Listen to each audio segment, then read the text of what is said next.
every thriving democracy, lasting reforms are not driven by institutions alone. They are powered by the people.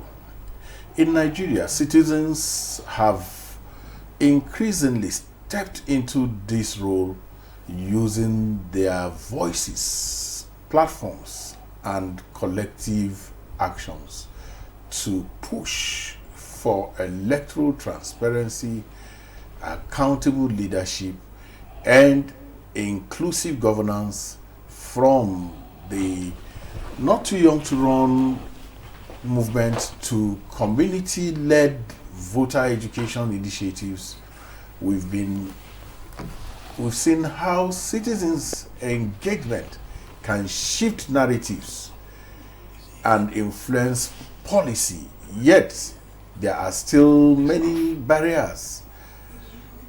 Limited access to credible information, fear of political backlash, and seemingly lack of trust in the system and reforms to take root. Citizens must not only participate in elections, but also actively shape laws, policies, and systems that govern them. So, how do we strengthen civic power? What tools, strategies, and reforms are needed to empower Nigerians to become consistent drivers of change, not just during elections, but every day? Tonight, we'll take a closer look at the power of citizen action and how ordinary people can become extraordinary forces for reform. I am Ezenwa Wagu.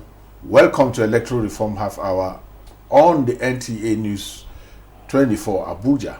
This program is brought to you by the Peering Advocacy and Advancement Center in Africa, PACA, with support from MacArthur Foundation. Comrade Chris Isiguzo, MFR, is a seasoned Nigerian journalist and media leader who served as the national president of the Nigerian Union of Journalists, NUJ, from 2018 to 2023. A former this day newspaper bureau chief for the Southeast region, he played a very crucial role in advocating press freedom, media reforms for journalists' welfare. Under his leadership, the NUJ underwent significant constitutional reforms and gained international recognition. Honored with the Member of the Order of the Federal Republic, Isiguzo remains an influential voice in Nigeria's media landscape. It's my pleasure to welcome you again. The last time we were on the program, I told you that you were coming back, and that looked like some prophecy, and I'm happy that you're back to join us. I didn't know it would be this soon, but thanks for having me. Good evening, viewer. So let's get into the chase. I know you've been quite busy, and I'm happy that you were able to make out time to join us. What levers, influence do citizens currently have within Nigeria's democratic and electoral system? And are there enough drivers to drive real reforms? Okay, thank you very much once again. Thanks for this. When we were reading the introduction, I was like, that's huge, but it's okay. We've been there as president of NUJ. I presently lead the Congress of African Journalists. We're going to get to that. Even though some people mistake that to be West African Journalists Association. WAJA is for West Africa, and CAJ is for the entire Africa. So wherever that has been misconstrued, they should try as much as possible to represent facts and not imaginations. Even if I don't think it's a significant misrepresentation. West Africa should be. You may not know where I'm going. Before I go to the main issue, Some people earlier today went to the social media and they were like, they have a Waja president.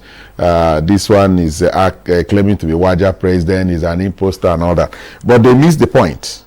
There's nothing like that, you know. And that's why I always advise, you know, we would always say that the laws we have in place, some of them are obnoxious, anti-people, not in tandem with the spirit and letters of democracy. For instance, the Cybercrime Prohibition Act 2015, amended in 2024.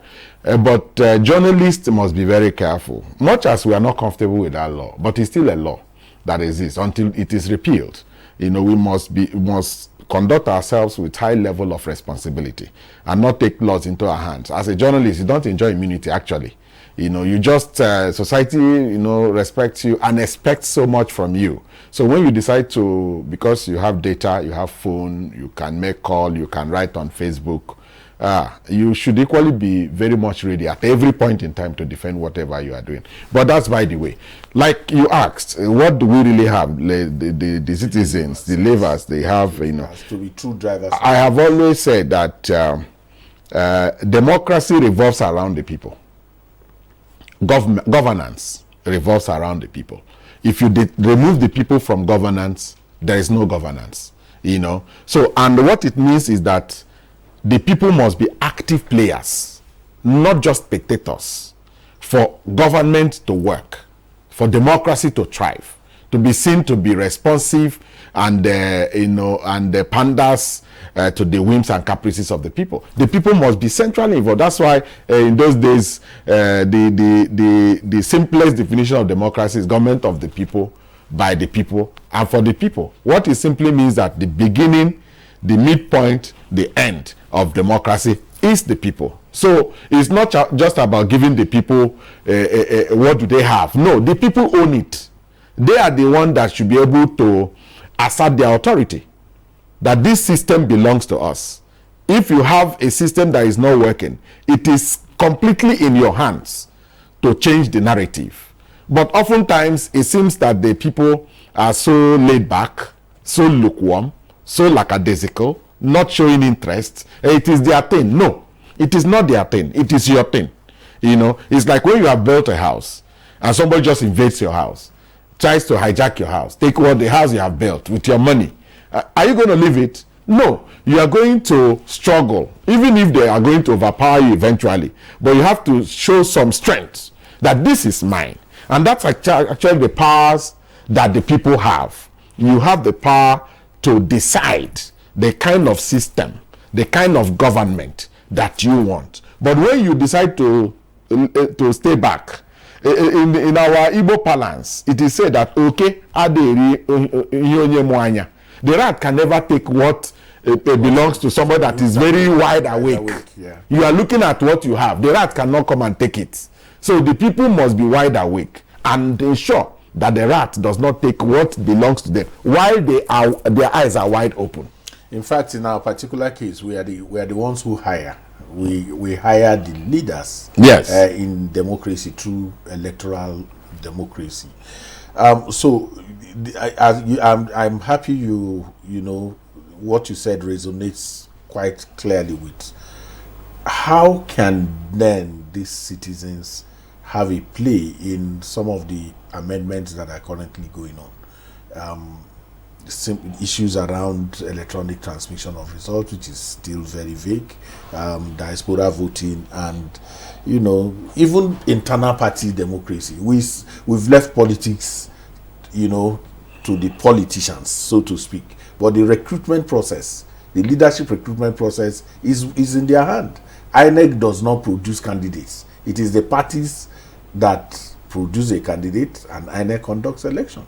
So, but we don't play any role in the party congresses, even in terms of oversight. Yes. So are there much? What are your thoughts? What are there those things? Yes. As of today, I want to agree with you that we don't have independent candidacy, where you don't need to necessarily go through political party. Our system recognizes a multi-party system, where you must go through party in order to be fielded as a candidate, and you take part in the real election conducted by the election management body. You know, so to that extent, Parties are equally populated by human beings. You know, no matter how we try to play our politics, no, I don't belong to any party. No, you have to be involved. You know, we look at a system, maybe the election that has been conducted does not meet our standards, the baseline that we have set. And we say, no, let us pull back. We can't continue like this. No, quitters don't win, and winners don't quit. You must be active, I said earlier on, not active spectators. You have to be active participants. So where do we find the National Orientation Agency on this? National Orientation Agency has that responsibility of mobilizing the people. You know, taking a governance, so to speak, down to the communities, the grassroots level. What are the challenges that you know? They still have their challenges. Until recently, where we now have a thoroughbred professional, Larissa Onilu there, who has come on board. We probably had almost lost touch with National Orientation Agency. No, Dr. Barry was also quite... Okay, beautiful. Yes, I remember. You know, but at some point, it was like the place wasn't really, nothing was really working. Thank God you remember Dr. Barry. Yeah, I worked closely with him when we were in the committee for, the publicity committee for the national census. So we were together, and he's a very, he's somebody that wants to get things done. You know, and thank God after him, we have Larissa Onilu, who is on board at the National Orientation Agency. Their key responsibility is to mobilize the people, to be part of governance. Whether it is election, whether it is real governance, because in Nigeria we seem to even mistake election time and governance. We are very big on elections. We shout elections. Governance is where we slack. We withdraw. You know. Comrade Isiguzo, we are going to go on a break now. Electoral Reform Half Hour will continue shortly. Stay with us.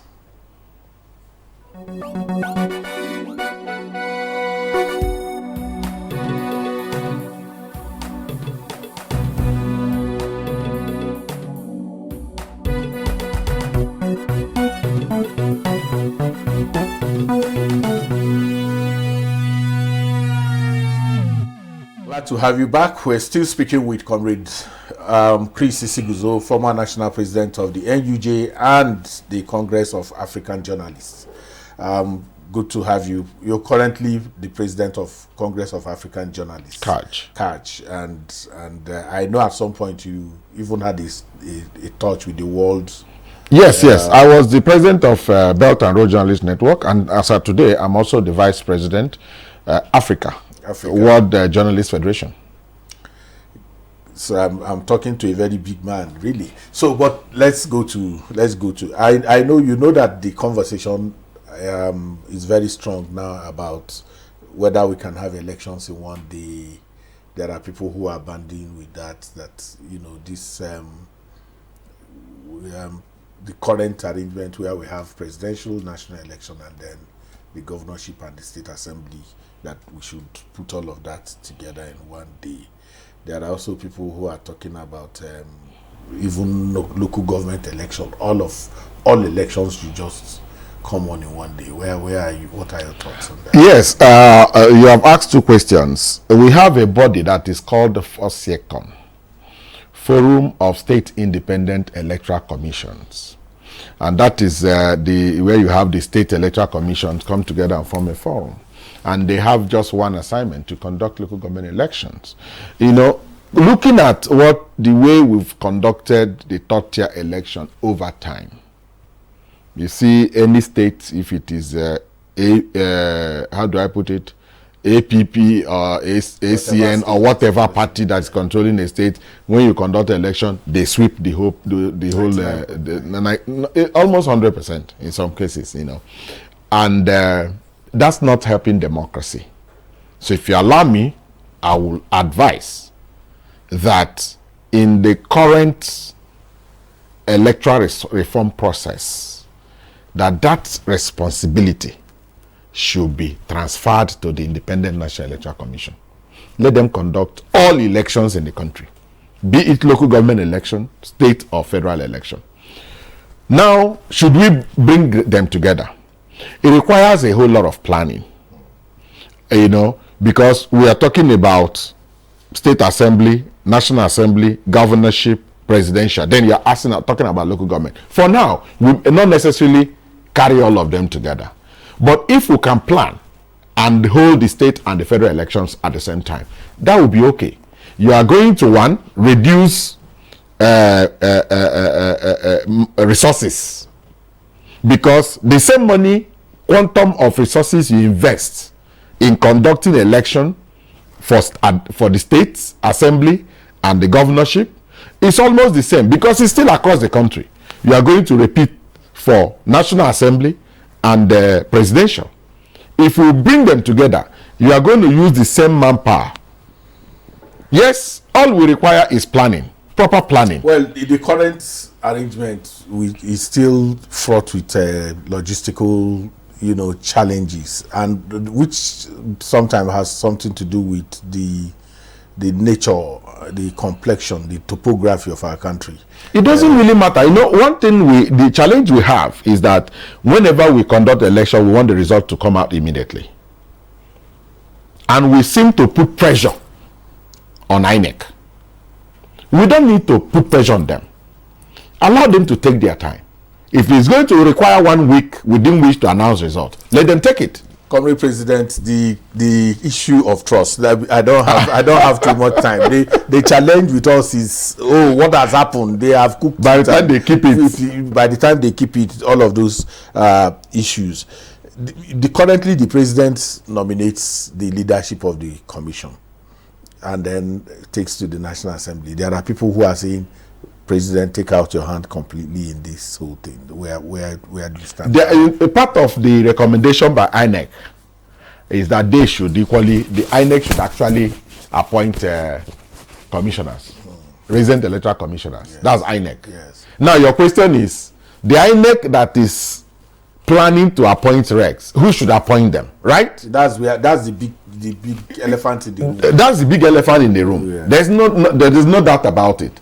But as it stands now, we have done this over time. There is absolutely nothing wrong with it. It's just about getting the right people. It's not just the president that is appointing. He nominates, actually. It's not just the president that is appointing. Yes, I'm right. The National Assembly is involved in the appointment of INEC chairman or national commissioners or even regs. So if the president nominates and we have a responsible and responsive National Assembly, what is wrong with when somebody is nominated and sent to them? They look at the person and they think the person does not meet the bill. The National Assembly should be able to assert its authority, because the National Assembly is a representation of Nigeria. When National Assembly clears you, it is taken that Nigeria has cleared you. Is that not true? What the president does is just to nominate, but it's still Nigerians that will eventually give the clearance.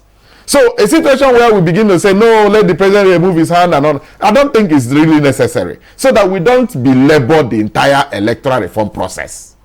Let us pick the key issues, face them, so that when you are running and you are carrying so many things, the weight is likely going to weigh you down and you end up achieving nothing. I think we always like to outsource our problems. Once we have a problem, rather than confronting it, we want to push it to somewhere else and then come back to where we started originally. So all of these reforms, there is a kitty kata, as they say in Nigeria, at the National Assembly about reforms. How can citizens track this, and then what are your final thoughts as we? I am very much aware that at every point in time there is always what is called public hearing, public engagement.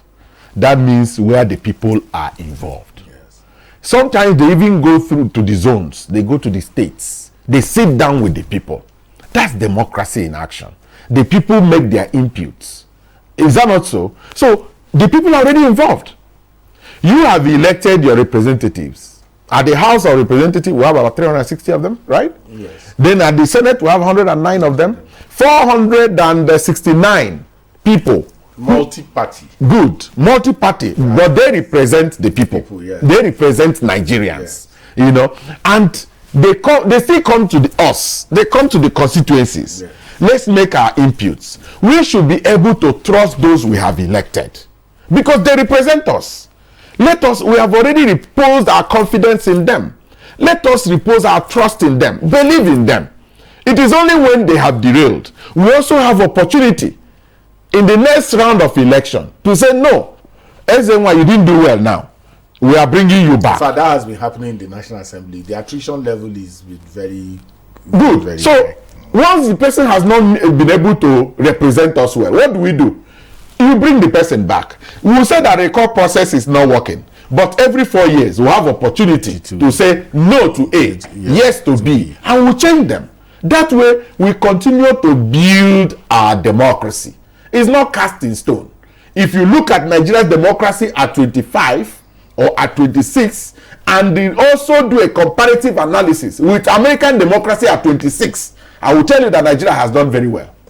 Absolutely. That is the truth. It's just that what our own comparison is that we are looking at America today. I want to do comparison on that basis. No. They have also gone through a process. Before the gold, you get the best of gold. It goes through a refined process, purification process. It goes through fire. We are going through fire. At the end of the day, we are going to have democracy that works. What are your final thoughts? Well, I would always say this. I'm an incurable optimist when it comes to believing that Nigeria will work. Yes, I share that with you. We may not, in our own mindsets, we may not be so excited with the present situation. But like a cliche, Rome was not built in a day. It took time. In the course of building it, we could put 2 blocks where 1 block should be. We could put 3 nails where we ordinarily need 4. These are the teething process, the crawling process, the standing up process, the walking process, and the running process. Well, we must go through those processes. I think we should not also become very comfortable at the point, because Nigeria didn't start 25 years ago. Nigeria. No, I'm looking at this democracy, Fourth Republic. Yes, but we've come from somewhere. But put all of them together, we are not doing so badly as people think. I agree with you. I think this is a good place to, where we wrap up our conversation on this episode of Electoral Reform Half Hour. And we wish to especially thank Comrade Chris Isiguzo for your time and contributions on the program. It was an extreme pleasure having you. Thank you so very much. Thank you very much. And thank you for every time we call you, you find time to just join us. I appreciate that very strongly. Electoral Reform Half Hour is brought to you by the Peering Advocacy and Advancement Center in Africa, PACA, with sponsorship from MacArthur Foundation. We are live every Saturday from 8:30 p.m. to 9 p.m. with a repeat broadcast every Sunday at 2:30 p.m. same station. Thank you for watching. I am Ezenwa Wagu.